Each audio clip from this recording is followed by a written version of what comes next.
mesdames, messieurs, et merci d'être une fois encore des nôtres. Tandem Boni Yahi, candidat Zanaï, plus une dualité qu'un duo. À une certaine époque, l'affiche en son temps après se faire perdre au peuple béninois ce qu'il a de plus cher, sa stabilité relative, sa paix. Impossible d'oublier cette folle journée du 4 mai 2015, une échauffourée hors pair en guise de protestation à la tentative d'arrestation du candidat Azanaï, alors farouche opposant au régime Yahi. Le Bénin a failli basculer dans le chaos. 3 ans après, l'appel est désormais à tourner cette sombre page. Sans coup ferré, les protagonistes d'hier y adhèrent. Déjà, on parle de la paix des braves. Mais à quel prix? Et quel gain possible pour le peuple? Le débat, tout de suite et maintenant, et ce sera autour du thème Alliance Thomas Boni Yahi, candidat Azanaï, le politique dans la manipulation permanente de la masse populaire, des acteurs politiques pour nous édifier sur la question. En ma compagnie, Mathieu Avlessi, juriste d'affaires, expert en communication, marketing et politique. Il est un acteur politique sympathisant, peut-on dire, du régime au pouvoir. Mathieu Avlessi, bonjour. Bonjour Joël. Et merci de répondre à notre invitation. C'est moi qui remercie. Un petit moment par ici. Bon, c'est toujours un plaisir d'être avec toi. Le plaisir est partagé. Merci. En face de lui, Renaud Achadé, député de la minorité parlementaire, président du groupe parlementaire Peuple Debout, membre du Parlement panafricain. Il est le porte-parole des FCBE, formation politique dont l'ex-chef d'État est le président d'honneur. Renaud Achadé, bonjour. Bonjour, monsieur Joël. Et merci pour la disponibilité. C'est moi. Eh oui, enterrer la hache de guerre, Thomas Boni Yahi et candidat Azanaï seraient parvenus à tenir gagner le pari, si ce n'était pas gagné d'avance. Un rapprochement qui continue d'alimenter la polémique. Mathieu Avlessi, comment percevez-vous, acteur politique que vous êtes, ce rapprochement? Et devrait-on s'en émouvoir, puisque c'est le cas actuellement? Merci Joël. Je crois que moi j'ai reçu très favorablement ce rapprochement entre les deux acteurs politiques qui étaient fondamentalement deux grands amis d'hier, des partisans, l'un était collaborateur de l'autre. Donc il n'y a pas de raison que des amis qui à un moment donné se sont choqués dans le fonctionnement au sommet de l'État, c'est normal, on ne peut pas être ensemble sans se choquer, qui donc dans le choc, je crois, ce qu'il faut observer est qu'il y avait eu de part et d'autre quelques excès de propos et de comportements. Bon, qu'aujourd'hui les gens se rendent compte que chemin faisant, il est temps de faire la paix entre deux frères, se décide de faire la paix, il n'y a pas de raison qu'on s'en offusque fondamentalement.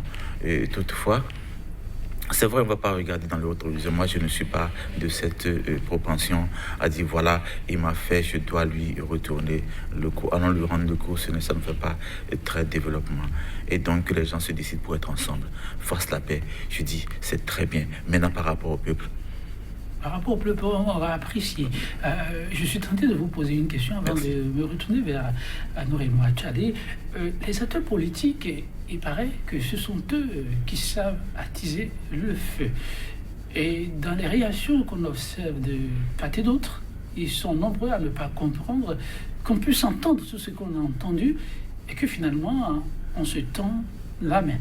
Vous, dans votre école, vous pensez qu'il faut apprendre au peuple à savoir pardonner, c'est cela? Fondamentalement, oui, parce que dans toutes les familles, des frères se sont battus jusqu'à un niveau donné, mais c'est encore le chef de famille ou encore les acteurs même, les ennemis ou bien les adversaires d'hier qui s'accordent à dire attention, faisons la paix pour la cohésion de la famille. Ici, la famille, c'est le Bénin, et je crois que pour une certaine cohésion de la gestion de cette famille-là, il y a de raisons que les fils au sommet de l'État, parce que tous n'est pas dans le feu de l'action. Oui, on parle des politiques et du peuple, parce que tout le monde ne peut pas être politique, tout le monde ne peut pas être peuple. Quoique les politiques fassent partie du peuple, il y a les acteurs directs de la vie, de la famille et donc de la politique. Oui. Il n'y a pas de souci à se faire par rapport à ça, que le peuple s'apaise, se dise que ce qui se passe dans nos familles respectives, c'est ça qui se passe au sommet de l'État. Oui, ce sont là les propos débattu ici, acteurs politiques, le profil n'est plus à rappeler. Un avis pas forcément partagé. Ils sont nombreux, ceux-là, à s'indigner. Et là, les mots, je ne veux pas les rapporter ici, les propos non plus, la posture, elle n'est plus que tranchée. Il ne faut pas se voiler la face. En poussant Bénin, c'est un plateau pour la manifestation de la vérité. Nourez-nous à Tchadé, vous ne diriez pas que des mots d'indignation ne vous sont pas parvenus. Alors, les FCBE ont-ils envie de poursuivre l'aventure annoncée ou déjà de rebrousser chemin? Je pense que, merci beaucoup, c'est une aventure réfléchie, pensée et mûrie de longue date. Et vous avez écouté la dernière fois la déclaration. C'est une aventure qui a commencé depuis un peu plus d'1 an. Et ce n'est pas aujourd'hui que nous allons rebrousser chemin. Je pense que nous avons touché à un point qui fait mal. Et il ne s'agit pas de se lever le doigt, il faut continuer de toucher. Et nous savons d'où viennent les réactions. Et nous n'avons pas, cher ami Joël, envie de rebrousser chemin, nous devons continuer. Nous savons que ce que nous sommes en train de faire est dans l'intérêt de la nation. Et donc, il n'en est pas question de rebrousser. Ce mot, oui, c'est vrai, c'est le fameux mot qui est revenu. Pour la nation, oui. Bâtir un Bénin prospère. Comment ça? Oui. Bon, par rapport à ce qui se fait, je vais vous dire, je vais donner l'explication en 3 points. Allez-y. Sur le plan spirituel, moi je suis un musulman et Dieu nous recommande de ne pas garder à votre vis-à-vis ou bien à un autre et aller dormir ou mourir avec. C'est dangereux pour le musulman que je suis. Et dans cette optique-là, je crois que c'est pareil aussi pour les chrétiens. On ne doit pas se garder. On doit se pardonner mutuellement. Puisque nous sommes dans la société, c'est sûr que nous devons nous offenser dans la pratique quotidienne. Donc, on doit savoir se pardonner. Et lorsque je prends le cas social, nous sommes dans une société et nous devons vivre dans la paix. Et lorsque des gens de ce niveau-là ont des griefs à se faire, je crois qu'à un moment donné, ils doivent taire ces griefs-là. Même si ils ne doivent rien faire politiquement, je crois que c'est important qu'ils taisent ces griefs dans l'intérêt de la nation, dans l'intérêt de vivre en commun. Parce qu'aucun de nous n'a choisi d'être au Bénin. Le hasard fait que nous sommes tous au Bénin, nous sommes tous béninois. Donc si on doit se quereller, si on doit garder dans... Et c'est ça qui fait la spécificité du Bénin. Vous savez, on n'a pas de position tranchée jusqu'à aller à la guerre, au conflit et ainsi de suite. Donc, c'est ça qui fait la spécificité du Bénin. Donc, ceux qui ma foi, racontent des histoires aujourd'hui, ils savent à quel intérêt ils le font. Nous ne le savons pas. Troisième aspect, c'est l'aspect politique. Lorsque vous voulez travailler ensemble, lorsque vous avez le désir de faire un combat politique ensemble, mais on ne fait pas du cinéma. C'est ce que nous refusons au FCBE. C'est ce que peut-être Azanaï ne veut pas cautionner. Mais on ne peut pas avoir des dissensions, des problèmes en notre sein et aller se mettre devant les caméras pour faire du cinéma. Il faut pouvoir régler ces problèmes-là avant que vous n'abordez quelque question que ce soit. Voilà les 3 points. 3 points qui est au lieu des FCBE, puisque c'est le porte-parole qui apparaît, reste capital.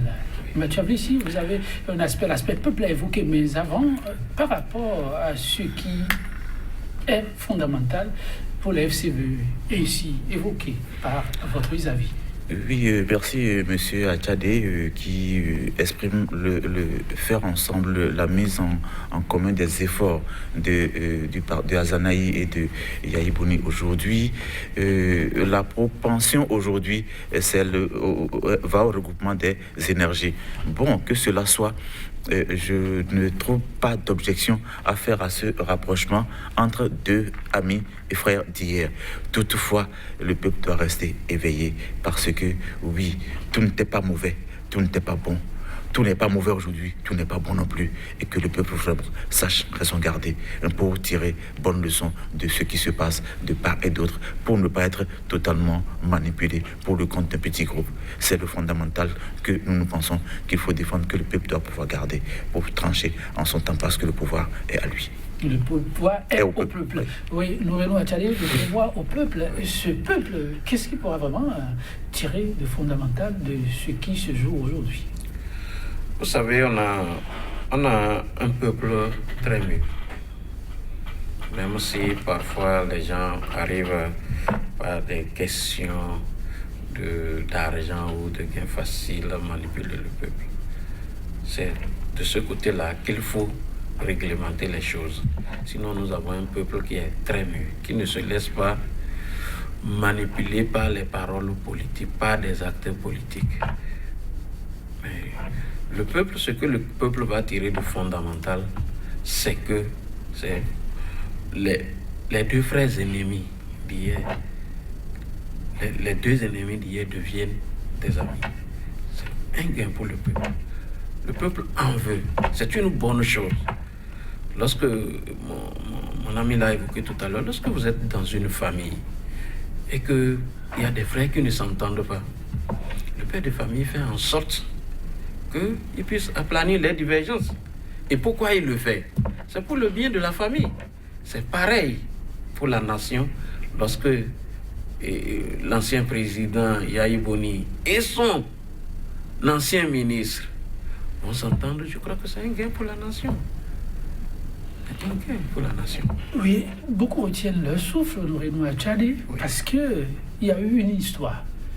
Et l'histoire, elle est là, têtue. Oui. Réconciliation, ce n'est pas une première. Et réconciliation, Boni Yahi, oui, et même l'actuel chef de l'État, beaucoup ont observé ça aujourd'hui comme un non-événement à regarder dans le rétroviseur. Avez-vous l'impression, ou quelle assurance donnez-vous à tous ceux-là qui vous suivent, que ceci sera vraiment différent? Parce qu'il se dit, je rapporte, lorsqu'on a annoncé cette émission, beaucoup ont dit, aujourd'hui, les passes d'armes entre Boni Yahi et Patrice Talon se font de façon silencieuse. Oui. Le candidat Zanaï, en faisant cette réconciliation, quelle garantie offre-t-on au peuple que demain ne sera pas conduit tout droit dans le mur? Non, vous avez dit que c'est un non-événement, je crois que... Non, ça, je rapporte les propos. Oui, que les gens racontent que c'est un non-événement, mais vous-même, vous avez dit tout à l'heure que ça fait l'actualité, que les gens décrivent, ils décrivent ça, ils dénoncent ça. Je pense que ce n'est pas un non-événement. C'est vraiment un événement. Vous savez, et je l'ai dit tantôt, je vais vous rappeler un peu l'histoire. Le président Kérékou a pu pardonner celui-là qui était dans l'avion le 16 janvier, je crois, et 77, et qui est descendu à notre aéroport pour lui prendre le pouvoir. Il a pardonné, il a nommé à ses côtés comme conseiller spécial. On ne peut pas l'oublier là. On ne peut pas l'oublier. Oui. On ne peut pas l'oublier. Alors, si il réussissait, peut-être qu'il lui aurait ôté la vie. Mais il a pardonné jusqu'à le nommer comme son conseiller politique. Alors, le président Thomas Boni Yahi, dans l'affaire de tentative d'empoisonnement, qui aurait pu lui ôter la vie, si c'est vrai, je n'en sais rien. Qui aurait pu lui ôter la vie? Et l'acte qui a conduit l'actuel président en exil pendant 3 ans. Boni Yahi a dit, je pardonne, mon frère. Et Talon est rentré. Et rien ne s'est passé. Je crois que c'est le Bénin. Je crois que si, à ce niveau-là, où des personnes pouvaient mourir, on a pu pardonner. Et si c'est par rapport aux insultes qu'on ne pourra pas pardonner, je crois que ceux qui avancent ces idées, peut-être ne connaissent pas l'histoire. Et nous, on est obligé de leur rappeler ça. Le Bénin est spécifique. Ailleurs, peut-être que le président en exercice n'aurait pas pardonné, il n'aurait même pas permis à ce que le président Talon, notre battre au Bénin pour devenir président de la République. Donc, c'est le Bénin. Qui dit que demain, Talon, le président Talon et Adjavon, aujourd'hui ennemis, hier amis, ne seront pas ensemble? Qui dit que Talon et Yahi, hier amis, aujourd'hui dans l'adversité, ne vont pas devenir des amis dans l'intérêt supérieur de la nation? Il y en a qui, j'ai vu Bruno Amoussou faire la médiation, j'ai vu ainsi de suite, qui disent si tel et tel s'entendent, le Bénin va se porter mieux. Alors, c'est ce que les gens disent. Mais pourquoi on pense que si Candide et Yahi se mettent ensemble, le Bénin ne se portera pas mieux? Mais c'est naturel. Donc moi je pense que ne faut pas stigmatiser les gens. Ils veulent être ensemble, accompagnons-les, ils n'ont qu'à aller ensemble dans l'intérêt supérieur de la nation. Ce rapprochement intervient à un moment crucial. On ne saurait le passer sous silence, les prochaines législatives. Mathieu Avlessi, le timing, doit-on le considérer comme un fait anodin? Oh, pas du tout. Moi, je pense que c'est très stratégique que les deux amis adversaires d'hier, amis aujourd'hui, dans la propension, dans la logique de leur rapprochement, veuillent se mettre ensemble. L'objectif, c'est pouvoir effectivement tirer leur épingle du jeu à l'échéance électorale prochaine. Bon, c'est de bonne guerre. C'est de bonne guerre. Cela participe de la vitalité de notre démocratie. Et s'il n'y avait pas d'autres sons de cloche, on ne saurait effectivement se rendre compte qu'il y a des écarts dans ce que font les acteurs d'aujourd'hui. Et je suis fondamentalement pour ce rapprochement. Moi, je le dis, c'est moi, et ça, je l'assume. Comment voyez-vous les pattes éventuelles dans ce combat pour les prochaines joutes électorales? C'est à eux de gérer un peu ce qu'ils se sont dit hier. Qu'est-ce qu'ils iront dire au peuple pour qu'ils les comprennent? Ça, je leur concède. Parce que c'est vrai, les propos sont là, des gens sont revenus sur. C'est pourquoi je dis que le pouvoir appartient au peuple. Si des gens pardonnaient à certaines personnes qui étaient dans la logique de leur ôter la vie, et si on ne peut pas pardonner, je ne sais pas. Ça, c'est le peuple qui en juge. Je ne m'en occupe fondamentalement pas. Et que parce que les gens qui sont dans la mouvance aujourd'hui, nous qui sommes de la mouvance aujourd'hui, on travaille à nous mettre ensemble. Il y a de raisons que ceux qui aujourd'hui trouvent à dire, à rapporter les biais de ce qui se fait aujourd'hui, ce qui est normal, se mettre ensemble. Moi, je suis pour le principe. Oui, les pions sont en train d'être déplacés et petitement, l'opposition manifestement aussi affûte ses armes. Bien sûr. Stratégiquement, quelle est la portée de ces dates pour 2019? Pour le moment, on s'en tient à la réconciliation annoncée. Et pour l'instant, il n'est pas dit que FCBE et Restaurer l'espoir sont en train de fusionner ou sont en train de faire une nuance importante. Oui, pour le moment. Ce qui est annoncé, et vous l'avez suivi, c'est que les deux personnalités sont en train de faire la paix. Les deux personnalités sont en train de faire la paix. Alors, après vous demandez pourquoi maintenant. Et moi, je pense que je peux répondre pour dire pourquoi pas maintenant. Pourquoi pas maintenant? Parce que, comme on l'a annoncé, c'est depuis un an que il y avait déjà des tentatives. Il y avait déjà des tentatives. Il y a les médiations de personnalités entre les deux. Et je crois que l'aboutissement, c'est maintenant. C'est maintenant. Donc, moi je dis, si on parvenait, comme on l'a annoncé, dans quelques semaines, à rapprocher les deux personnalités, à ce qu'ils se pardonnent mutuellement, l'autre étape, c'est de voir comment nous allons ensemble aux législatives. Parce qu'il n'y a rien à faire comme par le passé, lorsque les élections s'approchent, il y a des regroupements qui se font par alliance ou dans des formations politiques. Il y a forcément des regroupements. Et les législatives de 2019 ne vont pas échapper à la règle. Donc, si peut-être que cela n'aurait pas eu lieu maintenant si les élections ne s'approchent pas. Mais étant donné que... Donc vous confirmez que les élections ont été comme un élément accélérateur. C'est possible. Je dis, c'est possible. Ça peut être un élément accélérateur. Donc, il faut nécessairement finir cette étape-là pour ne pas paraître comme des rigolos aux yeux de la population, pour ne pas avoir des choses à se reprocher alors que nous sommes ensemble. Et je vais vous dire, nous travaillons déjà avec le secrétaire de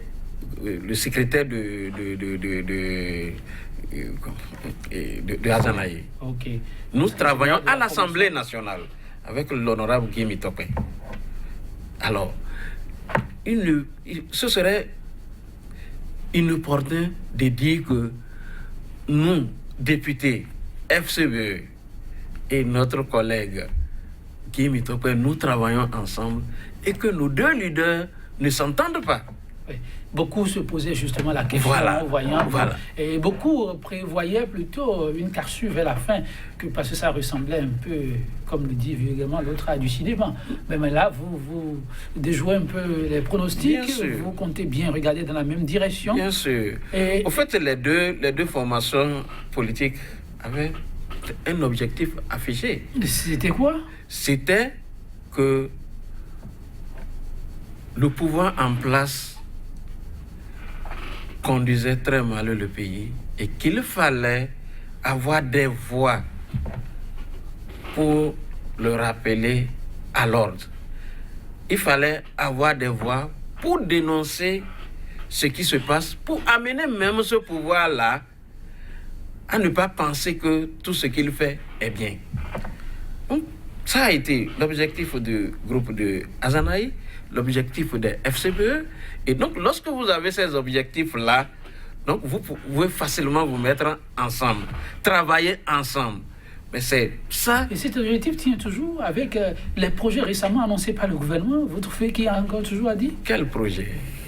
Vous parlez de quel projet? Je vous l'ai rappelé. Ou bien vous parlez de l'asphaltage? Bon, c'est celui d'actualité, vous le savez. Oui, mais M. Joël, vous-même, vous êtes à Cotonou, tout au moins. Si vous n'êtes pas à Porto-Nouveau et à Boycon, ou partout où c'est annoncé, vous êtes tout au moins à Cotonou. Nous avons des yeux partout, comme on dit. Oui. Si nous ne savons pas, nous ne pouvons pas satisfaire les populations. Bon, si vous avez les yeux partout, vous devez quand même remarquer que c'est annoncé à forte publicité. C'est normal, il faut d'abord annoncer. Oui, que les remises de chantier ont été effectuées. Cela fait pratiquement près de 2 mois.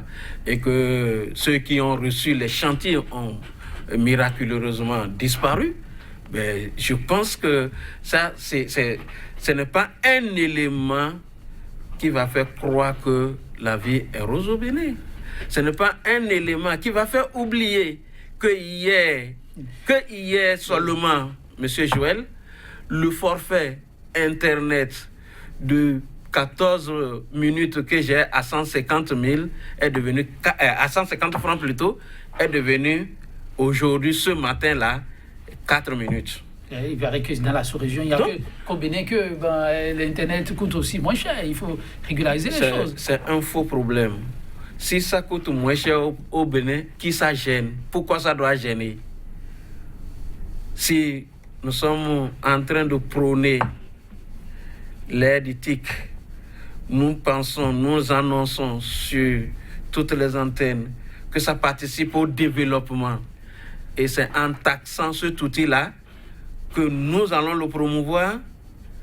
Je ne suis pas convaincu. Non, je n'en suis pas convaincu. Je laisse d'abord la parole à Mathieu Ablissi avant de revenir vers vous. Parce que des questions dans ce sens, j'en ai, oui. C'est vrai, merci beaucoup. Je crois que je remercie M. Achadé pour sa franchise. Je l'ai toujours apprécié dans sa façon un peu directe de dire les choses. J'aime pas beaucoup la langue de bois et tu me connais aussi. Globalement, la propension est là, les échéances justifient le rapprochement. Mais c'est un processus. Ça ne se passe pas dans la précipitation. Il faut donner du contenu. Ils ont suppris. Ils ont dit 1 an et plus, donc voilà, ça travaillait. sont en train de travailler à tout cela. Toutefois, moi je dis, je suis démocrate, je suis pour le principe de l'opposition, mais au moins il faut reconnaître que certaines choses se font avant de dire voilà, il y a des biais à ce qui se fait, il y a des biais par rapport à ce qu'on est en train de planifier. Oui, qu'on dise que le projet d'asphaltage de nos voies est du leurre, je ne crois pas. Ça se fait. Et je crois, l'exemple, moi j'étais à Parakou il y a moins d'un mois, j'ai été heureux de constater que la ville où j'ai grandi est métamorphosée. Ça, c'est vrai que l'État, c'est une continuité. Quand on me dise pas bon, c'est un projet de Boni Yaï, je dis non, Yaï n'a pas exécuté. Celui qui a exécuté, c'est lui que moi je vois. J'étais à Parakou. Avant les élections, je suis à Parakou. Après les élections, ce que j'ai vu, mon dernier passage à Parakou, ça, j'en étais fier. J'ai vu Kandi qui m'a vu grandir. Kandi, j'ai vu ça, je dis, il y a des choses qui se font sans pose de première pierre. Ça, il faut le reconnaître. On parle d'annonce, oui, ça encore, c'est sans pose de première pierre. On en a tellement posé que Dassa a failli se vider de ses pierres. Je crois que ça, il faudrait qu'on ne dise pas que tout n'est pas bon. Ça, je précise, je le dis. Je ne suis pas le gars qui vient dire, oui, tout ce qui se fait. Non, je crois que vous me connaissez. Mais il y a quelques avancées qu'il faut apprécier. Attention, ça, il y a avancé, mais vous pouvez faire mieux parce que dans telles conditions, on aurait pu faire davantage. Oui, les avancées, à Tchali, je ne sais pas ce qui vous fait sourire. Vous êtes mandaté par le peuple pour conduire à bien les rênes et les rêves de vos mandats. Oui. Voilà un aspect que les acteurs politiques ne soulignent pas souvent. Voilà, ça crie de partout, mais est-ce que vous reconnaissez que les Béninois et ceux à qui l'État est supposé devoir perçoivent régulièrement le salaire et en son temps. Oui. Et ça fait partie d'un acquis fondamental. Écoute, Monsieur Joël, les salaires ont été toujours payés. Le gouvernement est là pour payer le salaire. Et les impôts que nous payons participent au paiement des salaires. Et même le chef de l'État a annoncé... Ça ne mérite pas une félicitation? Non, mais le chef de l'État a annoncé que lui ne va pas continuer à faire des emprunts pour payer les salaires. Jusque-là, nous n'en savons pas ce qui se passe. On ne sait pas ce qui se passe. Donc, nous, en tant que Béninois, on a peur. Pourquoi? Et je voudrais pas oublier. Je voudrais saluer la clairvoyance de mon ami pour dire que Parakou, ce n'est pas l'asphaltage. Parakou, en état actuel, le projet n'est pas le projet asphaltage. C'est un projet conduit par l'ancien chef de l'État, Yahi Boni, qui a démarré, mais qui n'était pas finalisé. Et vous dites que l'État est une continuité, je suis entièrement d'accord. Le président Talon est arrivé, il a fini le projet, il pouvait l'arrêter. Il est un chef de l'État, c'est le chef de l'État. J'en connais qui ont été arrêtés par ses soins. Donc, il a accepté le projet, il a continué et il doit tout faire pour que les crédits soient remboursés. Donc, je reconnais qu'il a participé à ce qui s'est fait à Parakou. Mais ne pas reconnaître que c'est IAE qui a conduit le projet, démarré le projet, c'est aussi ne pas reconnaître la vérité. Alors, je disais donc que le président Talon se doit de payer les salaires parce que il perçoit les impôts sur nous. Je viens de parler du cas de comment on appelle, de nos forfaits. Mais c'est énormément de sous qui se perçoivent. Mais ce qui est dangereux, c'est que on ne voit pas de façon substantielle à quoi ça sert. Le salaire, c'est une partie infime du budget. Lorsque vous prenez le budget, moi je suis à l'Assemblée nationale, lorsque vous prenez les fonds destinés au PIP, mais c'est énorme. Le salaire est une partie infime. Et nous endettons le pays tous les jours que Dieu fait. Et ces endettements devaient rentrer dans le cadre des investissements. Vous ne voyez pas d'investissement. Mais vous-même, vous êtes au Bénin. Non, dites nous, à la mesure, le gouvernement, c'est aussi pour vous. C'est quoi la situation? On en fait, mais vous, comme vous le savez, le gouvernement a une majorité mécanique à l'Assemblée, et ces questions que nous formulons sont rangées au placard. Et on n'a aucun moyen de pression, étant minoritaire. Vous le savez très bien. Tu as vu ici? Oui, ça aussi, minoritaire, pas de moyens de pression. Oui, mais... Des gens ont été minoritaires la dernière fois, ils n'ont pas eu de moyens de pression. Donc tout ça aussi, c'est le principe qui continue. Au nom de la majorité, oui. La règle de la clairvoyance doit être rangée au placard. Ils disent qu'ils veulent savoir. Mais c'est avec ce nom qu'ils doivent pouvoir savoir. Ils envoient des questions qui participent en principe à l'éclairage de l'opinion publique. Et vu la pertinence, la majorité mécanique devrait participer à la manifestation de la vérité à travers la programmation de ces sujets, mais ce qui ne se fait pas. Merci Joël. Je crois que ce dont se plaint M. Attiadé aujourd'hui, des gens s'en sont plaints hier. Je crois. C'est le principe qui continue. Et c'est ce que nous ne portons pas. Ah, vous ne portez pas nous ça? Nous ne portons pas ça parce que on ne peut pas ne pas écouter les uns et les autres dans une république. On ne peut pas ne pas écouter les uns et les autres. Mais nous avons observé que celui qui vient pense qu'il sait tout. Celui qui est là pense qu'il sait tout.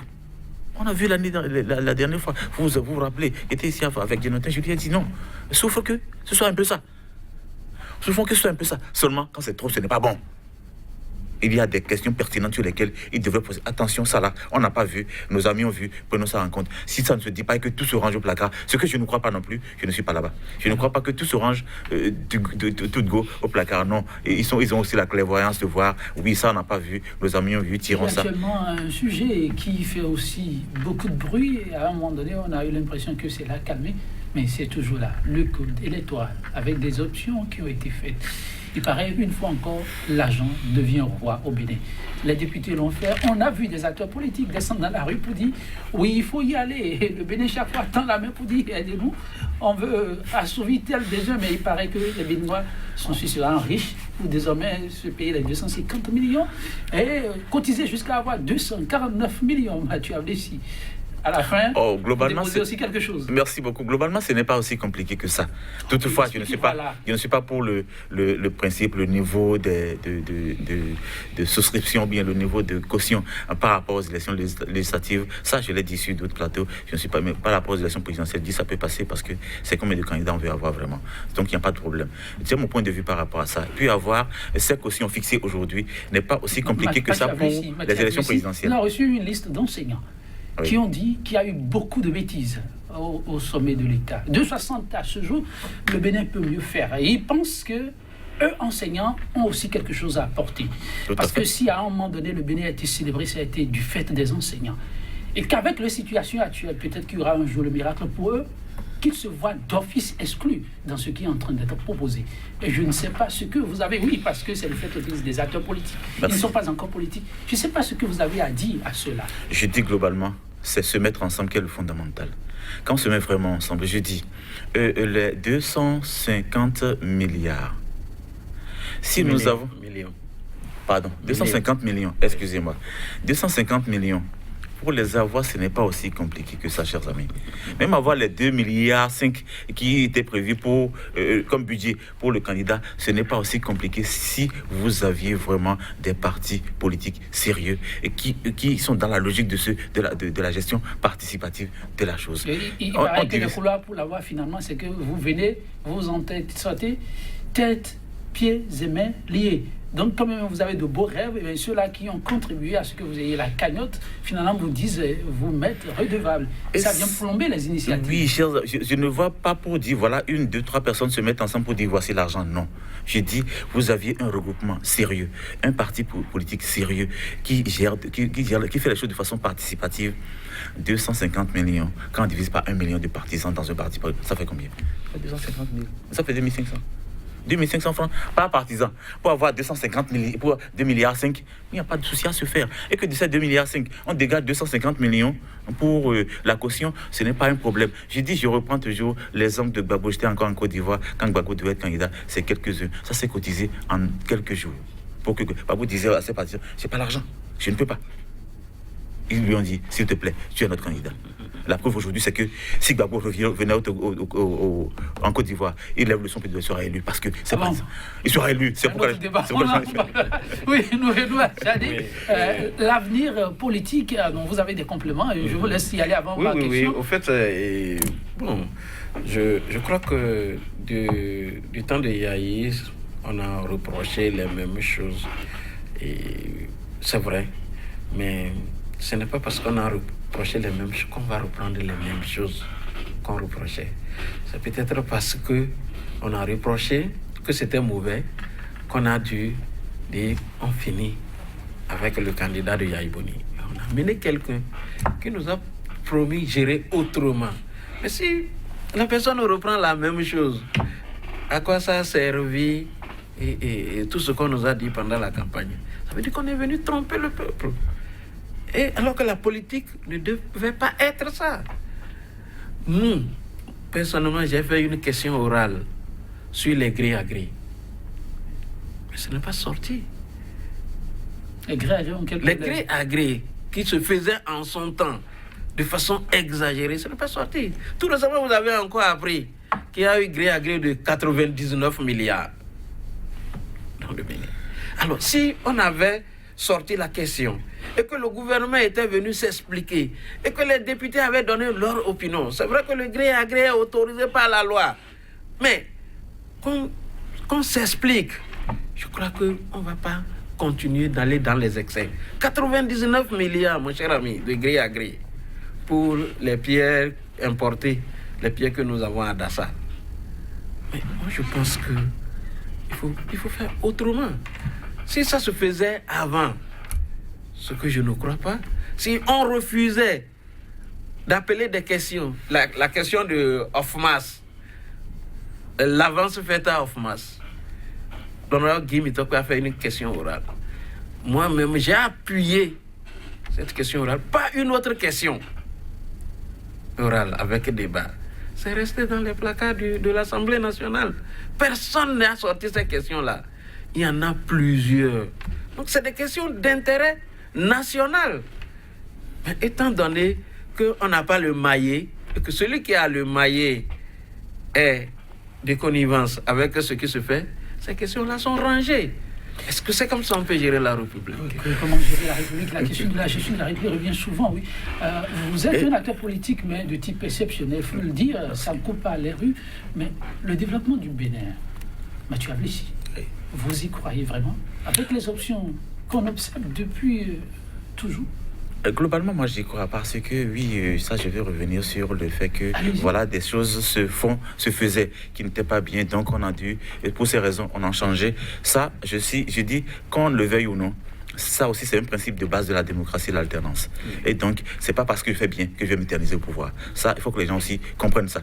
Oui, j'ai bien fait, je suppose, je pense. Il n'a pas tout fait mal, Yahi Boni. Oui, il n'a pas tout fait bien non plus.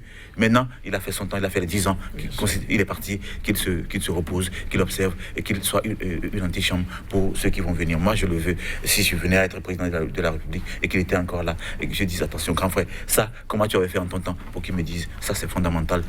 Donc, je pense que le développement est possible parce que nous sommes un pays atypique. Ce que je dis tient de ce que, voilà, aujourd'hui, des gens qui ont failli faire basculer le pays hier se mettent ensemble. Nous sommes atypiques. Donc, si on peut vraiment transcender nos moi pour mettre au front-off l'avenir du pays, ou bien le Bénin, on pourra se développer. Mais ce que nous observons, c'est que notre moi nous domine. Nos moi nous dominent. Il faut pouvoir aller au-delà. Mathieu Ablessi, j'imagine vous avez suivi ces jeunes gens depuis Niki. C'est un peu l'appel qu'ils ont lancé. Mais là-dessus, ça a provoqué un tollé qui ne dit pas son nom. Et jusqu'à présent, on continue de gérer ce dossier. Et peut-être pour longtemps encore.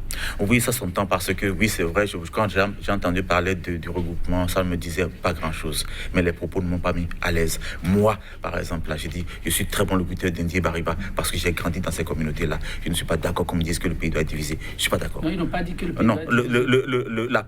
La posture dans laquelle ils sont, c'est un peu cette posture-là. S'ils le font comme ça et que de se font le font comme ça ne fait pas bien pour l'image du pays. Je ne suis pas à l'aise avec, je ne suis pas d'accord. C'est des jeunes frères pour la plupart. Je leur ai dit à certains, ça, vous ne reconnaissez pas de votre...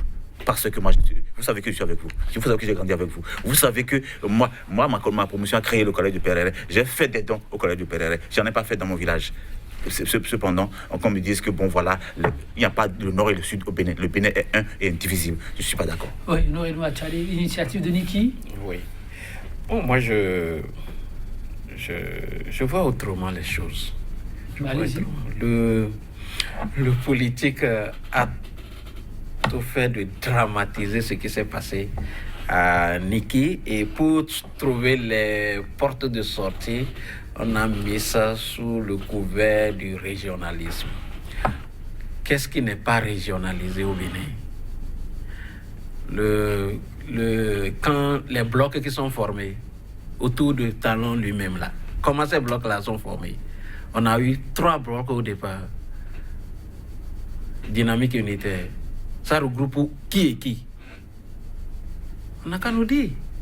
Dynamique unitaire qui gravite autour de lui là. Bloc PRD qui gravite autour de lui.